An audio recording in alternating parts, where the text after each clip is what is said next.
The inflation peaked around 9%, but it has been coming down. It's still too high. It's still way above the Fed's target. They say we want 2%, but I've never felt that 2% was the right target for inflation. I always thought it should be zero. If you believe in price stability, you wouldn't want any inflation and you wouldn't want any deflation. You would want price stability. Now, of course, you're never going to get it exactly there, but the target in that world would be zero, maybe a little bit below, a little bit above, but you'd always be steering to zero. That means you're not stealing anyone's money through inflation. You're not enriching creditors through deflation. You're not distorting the allocation of capital by either one. You're just saying we want stable money. That's kind of the Fed's job. Then the question is, why is it 2%? And, I disagree with Milton Friedman on a lot of things, but Milton Friedman said zero. He didn't think it should be 2%. He thought zero was the right number. I agree with that. So why is it 2%? Well, the Fed has a rationale. The rationale is every now and then you have to cut interest rates to stimulate the economy, bail out the stock market. You just need a rate cut. And the evidence is pretty good that negative rates don't work. They have been tried for years in Japan, Switzerland, I believe Sweden for a while, and the ECB, but they don't do anything. They don't stimulate. In fact, they often do the opposite of what they're intended to do. Let me give you a concrete example. So the idea is if I cut interest rates, lower and lower, as a saver or an investor, I'm going to say, well, I don't like those low yields. I put money in the bank. I only get, a quarter of 1% or half of 1% or whatever. So I'll go buy some treasury notes or I'll go buy some stocks. And that's called the portfolio channel effect. In other words, by keeping rates so low, you make simple savings and liquid investments unattractive, and you drive investors to other investments, housing, stocks, bonds, whatever, commodities perhaps. And then that creates a wealth effect. And if my assets go up, I feel more prosperous, and maybe I spend more money, and that helps the economy, et cetera, et cetera. That's the theory. It's all garbage, by the way. There's very little evidence for the wealth effect. Assets go up, people feel a little better about it, but the idea that they turn around and spend more money does not hold up. The people with the most assets tend to have the most discretionary income. And, once you got a couple of cars and a couple of houses, and a decent wardrobe, you're actually going to go spend more money. Well, probably not. You'll probably save it or invest it. I'm not saying those are bad things, but the idea that it stimulates the economy is not true. But if you follow the theory and say, okay, lower rates force you into asset purchases, et cetera, wouldn't negative rates do even more of that? Because what happens with a negative rate? You have $100,000 in the bank and at a negative 1% interest rate. I'm the government or the treasury or the bank. I'm taking $1,000 a year. I'm taking 1% out of your account. So you're sitting there. You just say, hey, I just want to save $100,000. That's all I want. But with a negative rate, it goes 99, 98, 97. And the idea there is, well, now you're really going to spend your money because it's kind of use it or lose it. Again, these are kind of theories, but let me kind of ground that in the real world a little bit. What do people actually think? When they see negative rates, people say to themselves, there must be deflation coming. The economy must be in really bad shape. Deflation must be getting the upper hand. Why else would they go to negative rates if they weren't worried about deflation? And if they are worried about deflation, and they are, then I'm going to say more. Far from getting people to spend, remember, the dollar is worth more. In a deflationary world, your dollars are actually worth more. In real terms, a dollar can be just a bank account, can be your best performing investment. In a deflationary world, if you have 2% deflation, then the real value of a savings account with zero interest goes up 2%. And that's probably better than what stocks are doing in that world.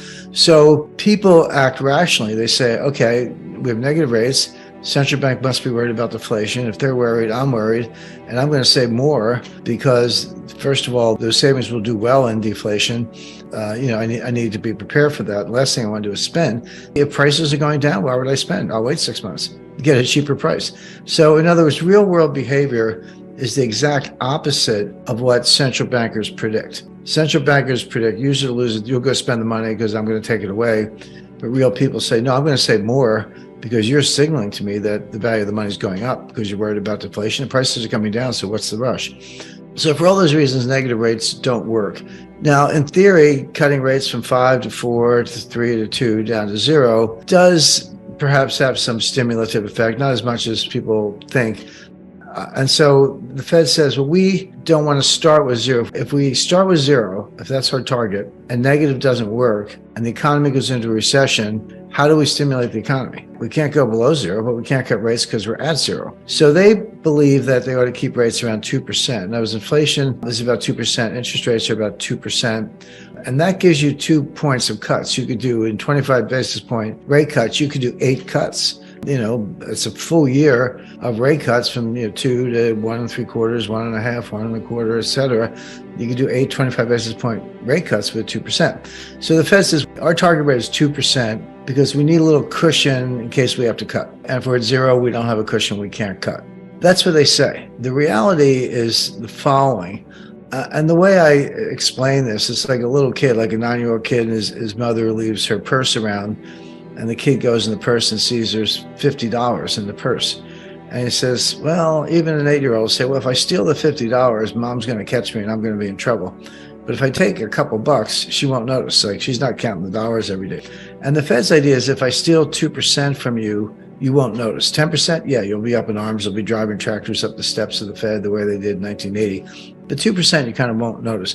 Well, what's the math of 2%? Well, 2% cuts the value of the dollar in half in 35 years. It cuts it in half again in another 35 years. Bear in mind, you're starting from down half. So in a typical lifetime of 70 years, at 2%, the dollar is going to lose 75% of its purchasing power. So in 70 years, typical lifetime, your dollar loses 75% of its purchasing power at 2%. And that's really the point, because 2% year in, year out, probably not enough to feel, but it's insidious. And by doing it for a long enough period of time, you destroy the purchasing power of the dollar.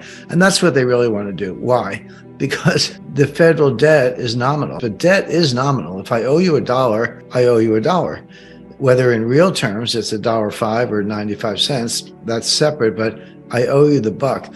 Well, if you can destroy the purchasing power of the dollar, you're actually reducing the real value of the debt. People say America has never defaulted on its debt. Well, first of all, that's not true. It's not a true statement. But the easiest, quietest, stealthiest way to default is inflation. It's like, hey, here's your $1 billion back. Good luck buying a loaf of bread because I've destroyed the value of the dollar.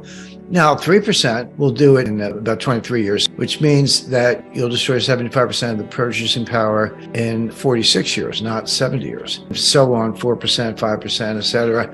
At 10%, you cut the value of the dollar in half in 7 years. People like to bang the table and say, since the creation of the Fed in 1913, the dollar has lost 95% of its purchasing power.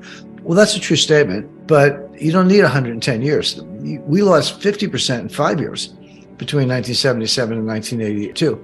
So inflation is insidious. It is a tax. It is a form of theft. But like the kid with the mother's wallet, if you keep the theft, in small little bites, but do it long enough, you can get the whole thing and no one will notice.